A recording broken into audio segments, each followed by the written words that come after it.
My name's Hannah, and I'm here to speak to you today about a very important topic, workplace safety. Now, workplace safety is something that is essential for every worker. It is not an option, it is a requirement.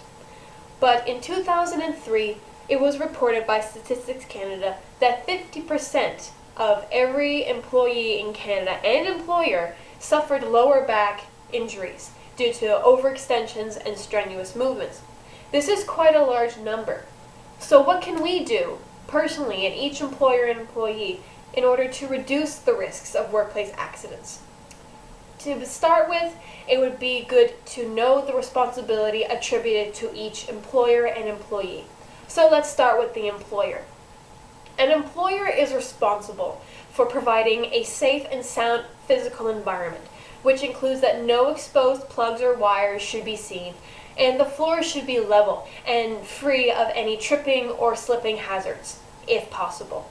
Obviously, some environments may not provide this, but we are focusing mostly on the business side and administrations. Now, employers are also responsible for ensuring that each employee has the access to proper safety training and, when required, proper safety equipment. On top of that, they must also implement an emergency response plan in case of fire or flood. These are all necessary items to ensure the safety of employees if an emergency should arise. Employers may also create a safety committee, which will go around and do inspections and ensure that there are no safety hazards, there are no health hazards, and should they find any, that they are dealt with accordingly. Now, moving on to the employees' responsibilities, they are quite similar and tie in with the employers. An employee is responsible for participating in the safety training. The employer may not and cannot force an employee to participate. It is something the employee must do of their own free will. They must also maintain the safety equipment that the employer has provided. In doing so, it could be something as simple as changing a canister for a mask or repairing a stitch from a safety vest. Small things like that. Anything more major would require replacement by the employer. We spoke earlier of the safety committee. The employee is strongly urged to participate in the safety committee. They would also be able to, in doing this, they would also be able to stay up to date on the most current codes and regulations required for doing their inspections.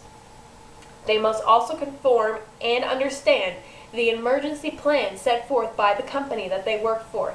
In not doing so, they risk creating a serious problem should an emergency arise. Now, I spoke briefly on the safety committee. What the safety committee also does is they enforce the right to refuse work. Now, the right to refuse work is that should an employee find that a situation is too dangerous or unsafe for them to continue, they have the right to refuse work. But there is a loophole in this. An employee may not refuse work if work stoppage will cause harm and illness to other employees. In this case, most of the time you will not run into this situation in a business environment. This would focus on more labor-focused markets such as construction or machinist or fisheries. If they find that the situation is too dangerous, they can only stop work if it will not harm other employees. Now, saying all this and focusing on the employers and the employees' responsibilities, I have to turn the attention to something that I feel is very important for an everyday, safe work environment. And for me, that would be common sense. Nothing will ever replace common sense. And by what I mean that is that if you see that there is a mess on the floor, clean it up. If you see that there are boxes that are stacked improperly and may cause a health hazard or a falling hazard, restack them or tell your employer. By doing these simple things, we could reduce the risks for health and safety accidents in the workplace by up to 90%.